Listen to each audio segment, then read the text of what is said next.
Ciao ragazzi, come state? Bentornati sul canale. Grazie mille per tutti gli apprezzamenti che avete lasciato nei video precedenti. E quindi, dopo aver visto i 5 consigli per evitare gli errori più comuni sul sim racing, oggi parleremo di setup. E quindi oggi andremo a vedere cosa è un setup, ma soprattutto la logica di regolazione di alcuni parametri. Quindi iniziamo.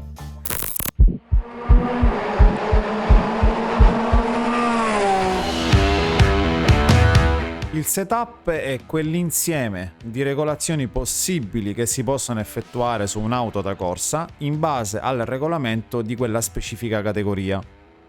Lo scopo è sempre quello di adattare il più possibile l'auto al circuito per farla andare più veloce in termini di tempi sul giro. Pensate che già solo guardando il disegno di un circuito sulla carta potrete intuire se su quel circuito è preferibile creare un setup a basso carico aerodinamico piuttosto che ad alto carico aerodinamico. Pensate alla differenza che c'è tra Monza e Montecarlo, oppure pensando alle insidie di un tracciato potrete pensare di sviluppare un setup partendo da una base più morbida, quindi molle e barre più morbide rispetto a un setup più rigido. Immaginate la differenza che c'è tra Oulton Park e Misano, ad esempio. Perché è importante saper personalizzare un setup in base alle proprie abilità attuali? Allora, a prescindere che già so che le vostre abilità miglioreranno nel corso del tempo, specialmente se siete iscritti a questo canale, è importante conoscere anche pochi parametri del setup, ma che vi permetteranno di cucirvi addosso un setup personalizzato in base alle vostre attuali abilità. Mi spiego meglio. Vi è mai capitato di provare un setup preso da internet o passato da un vostro amico e non riuscite a guidare perché l'auto non sta in pista? A me sì, per dire. Eppure quel tizio volava, ma com'è possibile? Perché probabilmente quello è un setup estremo a basso carico aerodinamico ma ad elevato rischio sbinno, per intenderci.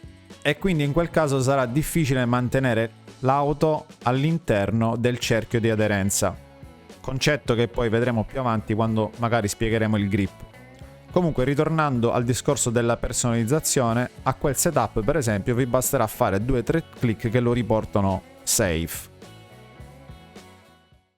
Ok, ma quanti tipi di setup esistono?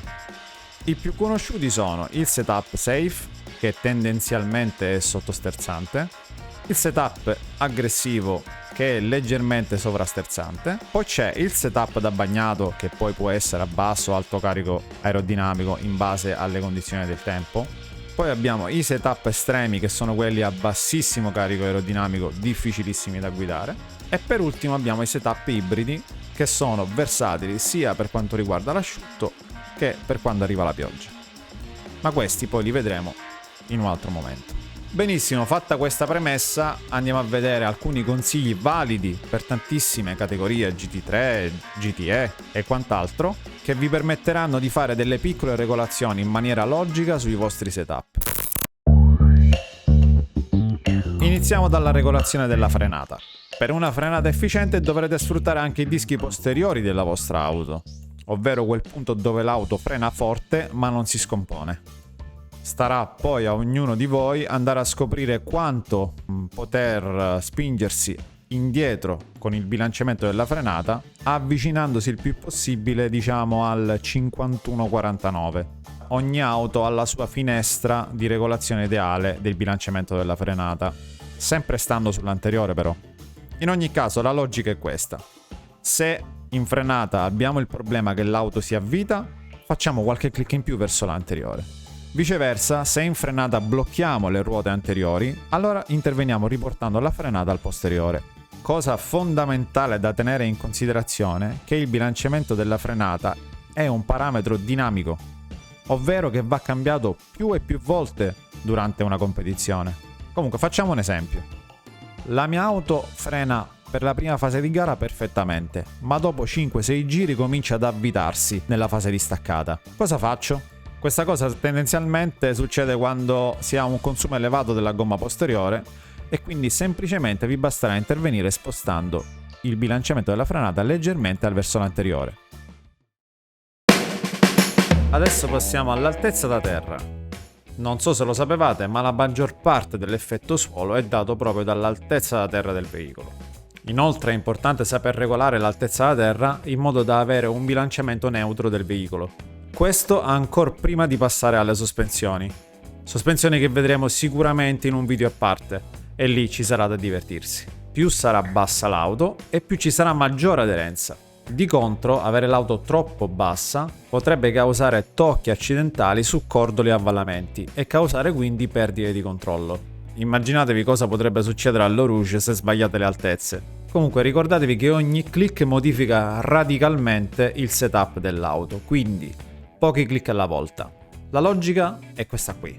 Per correggere il sovrasterzo dell'auto vi basterà o abbassare il posteriore dell'auto o alzare l'anteriore dell'auto. Per correggere un'auto sottosterzante vi basterà fare l'inverso. Passiamo all'ala. Si potrebbe pensare che l'ala è la parte che genera più downforce in una vettura da corsa. In realtà, come abbiamo visto prima, l'effetto suolo è dato più dalle altezze. Inoltre si potrebbe anche pensare che, essendo che l'ala è messa sul posteriore dell'auto, genera downforce solo sull'asse posteriore del veicolo. Sbagliato. Ebbene, l'ala genera downforce su tutto il veicolo, anche sull'anteriore. E quindi, paradossalmente, aumentando l'ala, aumenterà anche il grip sulle ruote anteriori. Quanta ala devo mettere? Facciamo insieme un ragionamento. Se con ala 3 generiamo già il massimo del grip che possono sopportare i nostri pneumatici, mettiamo 500 kg per gomma, mettere l'ala a un valore di 4, che magari genera 550 kg per gomma, darà sempre il massimo nel grip, ma vi penalizzerà ovviamente sui rettilinei. E sì, più ala significherà anche creare più turbolenza e quindi più effetto drag che rallenta l'auto nei rettilinei. Questo succede specialmente alle alte velocità, immaginate Monza. E quindi badate bene di regolare l'ala, ma senza mai esagerare. Il suggerimento potrebbe essere quello di togliere qualche click d'ala per capire effettivamente se avete ancora il massimo del grip. Qualora perdiate il posteriore dell'auto alle alte velocità, allora lì sarà necessario intervenire con qualche click in più di ala.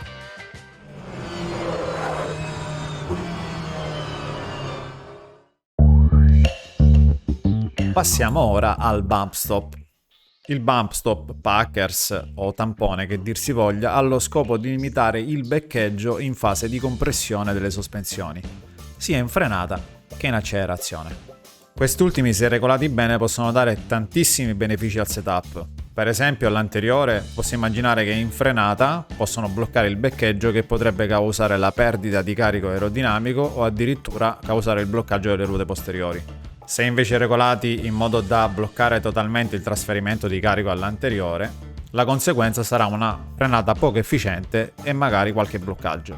Mentre se passiamo al bump stop posteriore, se regolati in modo da dare la giusta escursione alla sospensione posteriore, permettono al veicolo di non sedersi troppo nella fase di accelerazione e quindi permette di dare la giusta rotazione del veicolo in uscita togliendo il sottosterzo. State attenti però a non ridurre troppo l'escursione delle sospensioni posteriori, perché altrimenti in uscita dalle curve lente, dove entra in gioco il grip meccanico e non più l'aerodinamica del veicolo, è importante che il bump stop non blocchi il trasferimento di carico sulle ruote posteriori, altrimenti avrete poca trazione in uscita con la conseguente perdita di decimi preziosi.